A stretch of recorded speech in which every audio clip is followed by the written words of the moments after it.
की सन्निधि में वेदों का उच्चारण ही करता था। वैश्य दूसरों से बैलों द्वारा खेती का काम कराते थे, स्वयं उनके कंधे पर जुआ नहीं रखते थे तथा कमजोर हो जाने पर भी घास चारा आदि से उनका पालन करते रहते थे। बछड़े जब तक कुछ और नहीं खाने लगते थे तब तक गौएं नहीं दुही जाती थी। व्यापारी तोलने जोखने में बेईमानी नहीं करते थे। सभी लोग अपने वर्ण और आश्रम आदि के अधिकारानुसार अपना अपना काम करते थे। धर्म हानि का तो कोई प्रसंग ही नहीं आता था। गौओं और स्त्रियों को उचित समय पर बच्चे होते थे। यहाँ तक कि लता और वृक्ष भी ऋतुकाल में ही फलते फूलते थे। उस समय सतयुग था।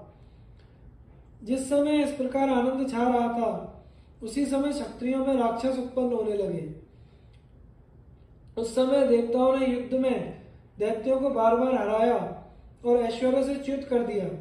बिना केवल मनुष्यों में बल्कि बैलों, घोड़ों, गधों, ऊंटों, भैंसों और मृगों में भी पैदा हुए। पृथ्वी उनके भार से त्रस्त हो गई। दैत्य और दानव मदोन्मत्त तथा उच्छृंखल राजाओं के रूप में उत्पन्न हुए। उन्होंने तरह तरह के रूप धारण करके पृथ्वी को भर दिया और सारी प्रजा को सताने लगे।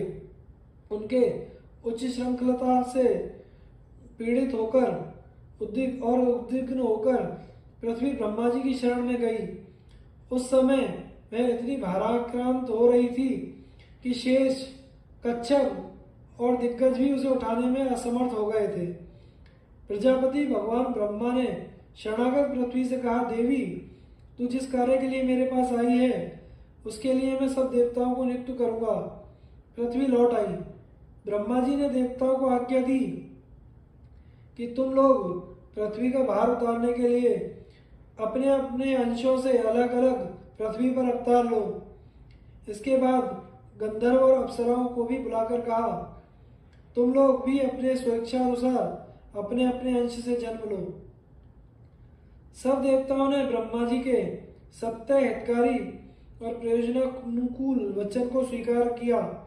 इसके बाद सबने शत्रुनाशक भगवान नारायण के पास जाने के लिए वैकुंठ की यात्रा की। वे प्रभु अपने कर कमलों में चक्र और गदा रखते थे। उनके वस्त्र पीले हैं, शरीर की कांति नीली है, उनका वक्षस्थल ऊंचा है, नेत्र बड़े मोहक हैं, उनके वक्षस्थल पर श्रीवस्त्र का चिन्ह है।